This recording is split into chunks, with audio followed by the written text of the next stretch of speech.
When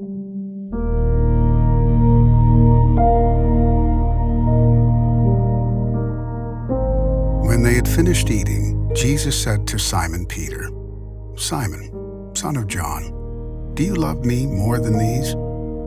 "Yes, Lord," he said, "you know that I love you." Jesus said, "Feed my lambs." Again, Jesus said, "Simon, son of John, do you love me?" He answered, "Yes, Lord, you know that I love you." Jesus said, "Take care of my sheep." The third time he said to him, "Simon, son of John, do you love me?" Peter was hurt because Jesus asked him the third time, "Do you love me?" He said, "Lord, you know all things. You know that I love you." Jesus said, "Feed my sheep. Verily, truly, I tell you, when you were younger, you dressed yourself and went where you wanted. But when you are old, you will stretch out your hands, and someone else will dress you and lead you to where you do not want to go." Today, you have the chance to feed the sheep who dedicated their lives to feeding and caring for others. Your gift will be given to the retired ministers who gave everything they had over the years to the cause of Christ and the mission of the gospel. They were your comfort, and now you can comfort them.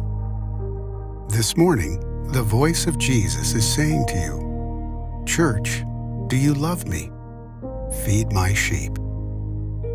The Bible gives us a pointed instruction in Hebrews 13 and 7. As recorded in the New Living Translation, it says, "Remember your leaders who taught you the Word of God. Think of all the good that has come from their lives and follow the example of their faith." It's a feeling and an urge that we naturally have in our hearts because of our love and appreciation for the men and women who have gone before us, taught us, and brought us to where we are. If I could sit with you today and ask you about the pastoral families who have influenced your life, I have no doubt you could quickly share with me their names, the images of their preaching or teaching, or just them talking with you would come to mind.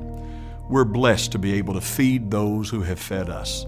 Retired Ministers and Widows Appreciation Sunday gives us that opportunity.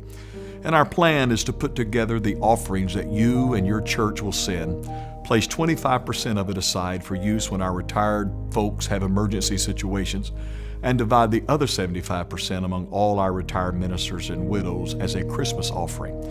I really believe it would please the Lord if we could give each of them at least a $100 gift at Christmas time.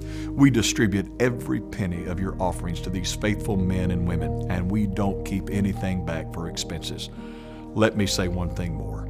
If by chance you are a retired minister or widow viewing this video, I want to thank you for your ministry. So much good has come from your life, and you have left us an example of faith. I offer you the gratitude of the Church of God around this world, and I commend you for your commitment. The retired ministers and widows of the Church of God, you are a treasure.